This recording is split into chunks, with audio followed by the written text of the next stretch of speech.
Hello दोस्तों, नवरात्रि आने वाली है तो आज मैं आपके साथ शेयर करने वाली हूँ एक नए स्टाइल की मखाना की खीर। मखाना के कई फ़ायदे हैं दोस्तों। व्रत के दौरान कमज़ोरी महसूस नहीं होने देता, लंबे समय तक भरा हुआ महसूस होता है, डाइजेशन में भी हेल्प करता है, एनर्जी स्लो रिलीज़ करता है, तो भूख को भी कंट्रोल में रखता है।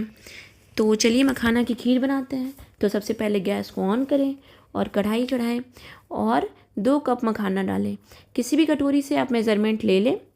फ्लेम को लो टू मीडियम रखना है। फ्लेम को हाई नहीं करना है, नहीं तो मखाना जल जाएगा। लो फ्लेम में ही भूंजना है। अब मखाना के ऊपर 3 से 4 टेबलस्पून घी डालें और उसे फ्राई करें जब तक क्रिस्पी ना हो जाए। हाई फ्लेम में ना भूंजें। मखाना का टेस्ट इन्हांस होता है घी डालने से, इससे खीर में बहुत अच्छा टेस्ट आता है। तो इस तरह से आप मखाना को धीरे धीरे चलाते रहें लो टू मीडियम फ्लेम में। 7 से 8 मिनट लगेगा, आपको मखाना क्रिस्पी हो जाएगा। उसे फिर आप दोनों हाथों से दबा के देखना है कि मखाना क्रिस्पी हुआ है या नहीं। अब दूसरे स्टोव पे हमें 1 लीटर दूध चढ़ा लेना है। 2 कटोरी मखाना के लिए 1 लीटर दूध का मेज़रमेंट एकदम सही है। दूध को आप लो टू मीडियम फ्लेम में ही गर्म करें। धीरे धीरे दूध को चलाते रहें, नहीं तो दूध नीचे लग सकता है, तो पूरे खीर का टेस्ट ख़राब कर देगा। अब 2 चम्मच खीर दूध को हम अलग से कटोरी में निकाल लेंगे। उसमें हम 7 से 8 केसर डालेंगे। ये बहुत अच्छा कलर आपको देगा खीर के लिए। अगर नहीं है तो आप इस स्टेप को स्किप कर सकते हैं, इससे टेस्ट में कोई अंतर नहीं होगा। अब हम मखाना को भी भूंजते रहेंगे और धीरे धीरे दूध को भी चलाते रहेंगे ताकि दूध लगे नहीं और मखाना भी क्रिस्पी हो जाए। देखिए मखाना आपका भून के तैयार हो गया 7 से 8 मिनट में। आप मखाना को ऐसे तोड़ के देख सकते हैं, अगर ये दोनों हाथों से टूट जाए तो मतलब मखाना आपका भून के रेडी है। अब गैस को ऑफ कर ले और मखाना को ठंडा होने दें। अगर आप चाहें तो दूसरे बर्तन में मखाना को निकाल सकते हैं। अब एक ग्राइंडिंग जार लें, उसमें 8 से 10 मखाना लें, 8 से 10 काजू और 8 से 10 बादाम ले लें। इसे फाइनली आप पीस लें पाउडर के फॉर्म में।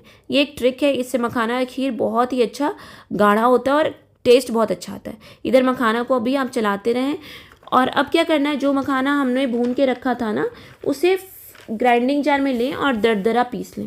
बिल्कुल फाइन पाउडर नहीं बनाना है। और दूध गाढ़ा हो जाए तो उसमें हम मखाना को जो दरदरा पीस लिए थे उस मखाना को डाल दें। और जो पाउडर हमने बना के रखा था ना, वो एक ट्रिक था, इससे मखाना खीर बहुत इन्हांस होगा और मखाना खीर गाढ़ा भी होगा। नहीं तो क्या होता है ना, कभी कभी मखाना खीर बहुत पतला रह जाता है, लोग चलाते रहते हैं फिर भी वो अच्छा टेस्ट नहीं देता है। तो अब हम मखाना का जो पाउडर फॉर्म बना के रखे थे वो उसे डाल देंगे और मखाना को चलाएंगे। तब तक चलाएंगे जब तक गाढ़ा ना हो जाए।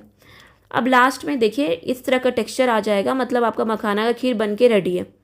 अब हम लास्ट में इसमें चीनी डालना है। अगर आप चाहें तो बिना चीनी के भी बना सकते हैं और आप चाहें तो इसमें चीनी भी डाल सकते हैं। आप अपने टेस्ट के अकॉर्डिंग चीनी डाल लें और चीनी हमेशा लास्ट में ही डालें, क्योंकि चीनी सिर्फ मिठास देता है, कोई टेस्ट में इससे अंतर नहीं पड़ेगा। तो आपको जितना मीठा रखना है उसके अकॉर्डिंग आप चीनी को इसमें डाल दें और चला लें।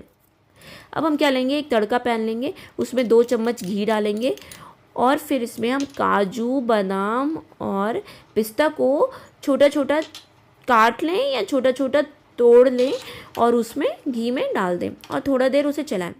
और फिर इसमें इलायची पाउडर डाल दें। आप चाहें तो इलायची पाउडर को आप स्टार्टिंग में ही डाल सकते हैं, बट मैं यहाँ डालना प्रेफर करती हूँ। फिर इसे मिलाएं और देखिए आपका तड़का रेडी है। और आप जो खीर बना के रखे थे उसमें इस तड़के को डाल दें और मिला लें और आपका मखाना खीर रेडी। अब अगर इसको आपको देना है तो आप अच्छे से इसमें गार्निश कर सकते हैं, मखाना छोटा छोटा पिस्ता और केसर। ये प्रेजेंटेबल लगता है। देखिए मखाना खीर रेडी। आप खाएं और अपने फैमिली वालों को भी खिलाएं। और अगर वीडियो अच्छा लगे तो प्लीज़ लाइक शेयर और सब्सक्राइब ज़रूर करें।